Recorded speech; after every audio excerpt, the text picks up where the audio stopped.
They found something that should not be there, something that has no business existing beneath a 40,000-pound boulder on a small, windswept island off the coast of Nova Scotia, something that, the moment it was exposed to open air for what may be the first time in centuries, made a group of experienced, battle-hardened treasure hunters go completely and utterly silent. No one spoke, no one moved. The wind came off the water the way it always does on Oak Island, cold and indifferent, and it moved through that silence like it owned it, because what the team uncovered today in Lot 8 is not rock, it is not soil, it is not the random geological legacy of a glacier that passed through 10,000 years ago and left nothing behind worth finding. What the team uncovered today is man-made, and if what they are looking at means what they think it means, if the evidence is pointing in the direction every instrument, every expert, and every instinct is pointing, then this island has just revealed an entrance, a sealed, deliberate, engineered entrance, hidden beneath 40,000 pounds of rock by people who understood with absolute clarity that discovery would mean catastrophe. Stay with this, because what comes next changes everything.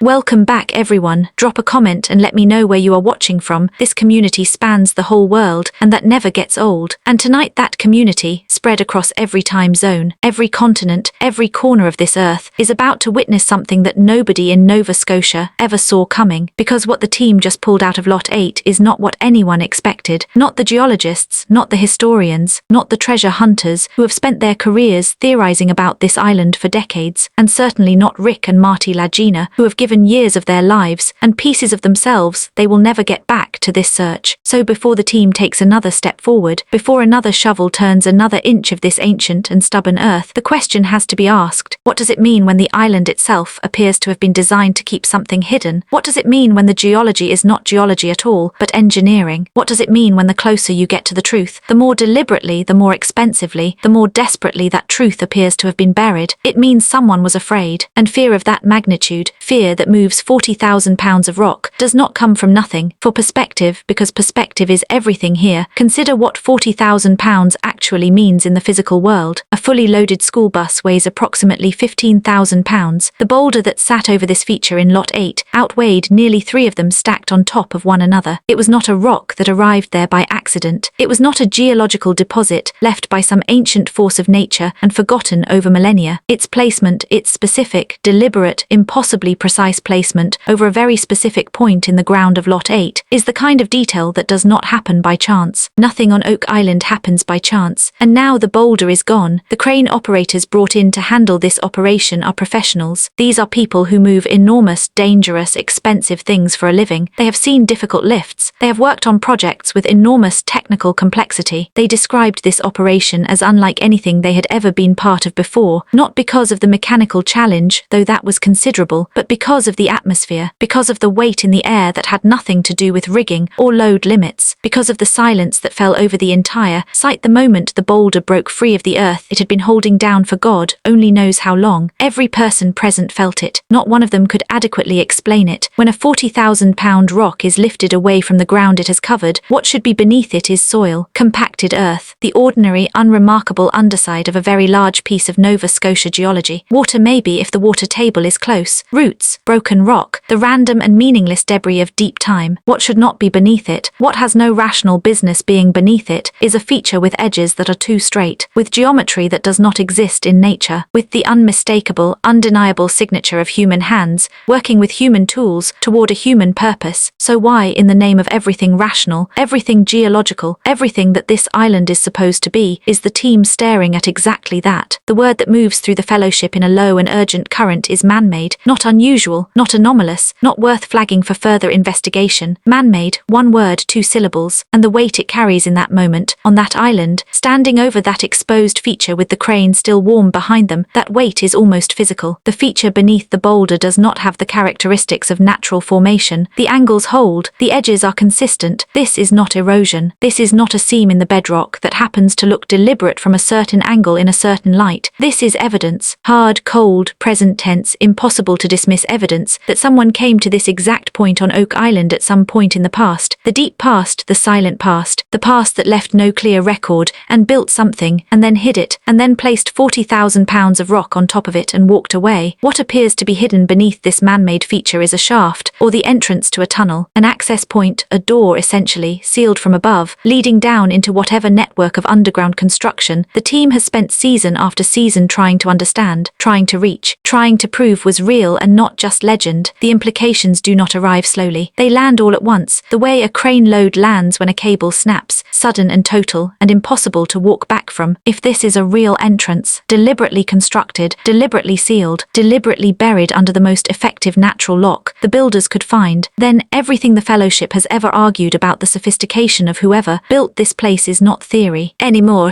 It is confirmed, in the dirt, under their feet, in the open air of Lot 8 on a cold morning in Nova Scotia. And if someone was sophisticated enough to do this, to engineer an entrance, and then engineer its concealment with this level of precision, then the question is no longer whether something is down there. The question is what, and whether this island, after everything it has taken from everyone who ever came looking, will finally allow someone to reach it. Stop, just stop for a moment, and think about the actual logistics. Whoever placed that boulder over that feature did not do it alone. That is not a one-person operation. That is not even a small team with basic tools and a strong back. Moving 40,000 pounds of stone to a specific location with enough precision to seal a specific feature requires equipment. It requires organized labor. It requires planning, not improvised, hasty planning, but careful, deliberate, extended planning that accounts for the weight, the placement, the concealment, and the aftermath. And then, and this is the part that sits under the skin and will not leave, it requires everyone involved to say nothing, ever, to take the knowledge of what they did, and what they sealed and where they sealed it, and carry that knowledge into the grave without a word. The scale of what was required to conceal this feature is, in its own terrifying way, more remarkable than the feature itself, because it speaks to something beyond logistics. It speaks to urgency. It speaks to the kind of fear that makes people do extraordinary, irrational, physically brutal things without hesitation and without complaint. History is full of people who hid valuables, coins in clay jars, documents in hollow walls, gold sewn into coat linings, small, portable, easily concealed things tucked away against the possibility of discovery or loss. Nobody seals something under 40,000 pounds of rock because they are mildly concerned about its safety. Nobody does that unless what they are protecting is worth more than the effort to protect it, unless the thought of it being found by the wrong people in the wrong time,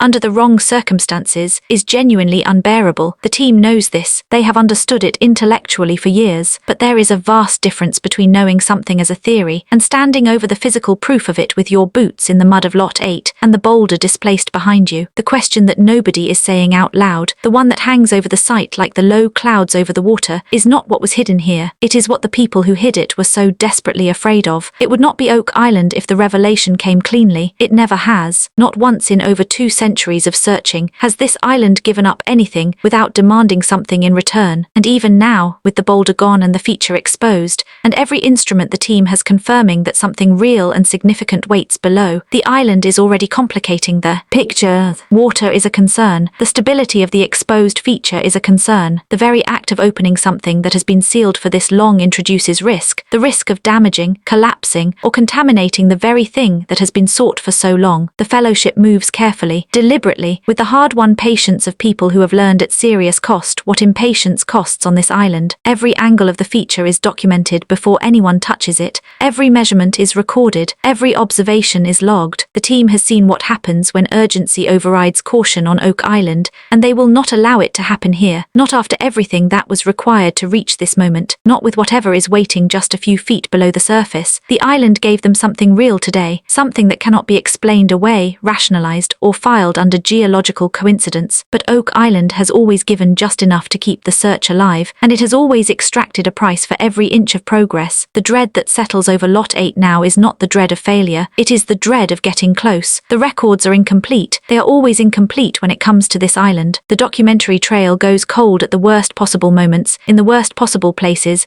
as if the incompleteness itself is part of the design. But fragments exist. They have always existed for those patient enough and persistent enough to find them. There are accounts from the 18th and 19th centuries, some well documented, others fragmented, fragmentary of individuals who came to Oak Island not to dig but to look, to verify, to stand in a specific location, and confirm that a specific thing remained undisturbed, as if they already knew what was there, as if their only task was to make sure no one else had found it yet. There are historical survey maps with anomalies that were never officially explained, markings that do not correspond to any known natural feature, references that point toward Lot 8 with an insistence that cartographic convention alone cannot account for. There are references in documents held in archives on more than one continent to the lot, to the seal, to the work that must not be undone. The work has been undone, the seal is broken, and whatever those long-dead architects of this place feared would happen if someone found it, it is happening now, in the cold morning air of Lot 8, in the hands of a fellowship of stubborn, grieving, devoted men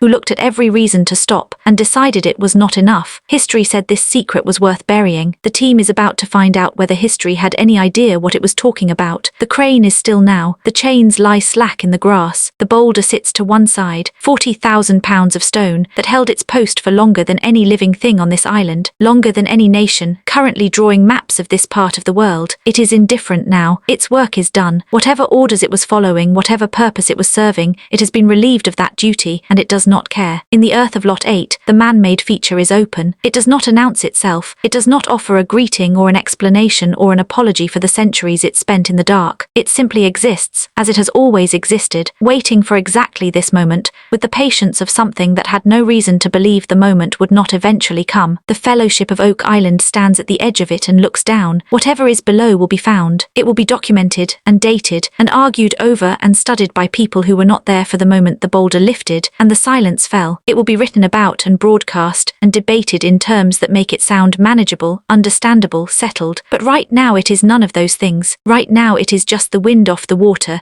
and the chains on the grass and the quiet, patient dark at the bottom of something that someone sealed with 40,000 pounds of rock and the full weight of their fear. Nobody in Nova Scotia ever saw this. Nobody in 200 years of searching ever stood in this exact spot, looking down into this exact dark, knowing that the last person to stand here was the person who sealed it. They moved 40,000 pounds of rock to make sure this day would never come. It came anyway, and what is waiting at the bottom of that shaft, whatever it is, wherever it leads, whatever it means for every theory and every sacrifice and every season of this impossible search, will not stay hidden much longer. What happens next you do not want to miss,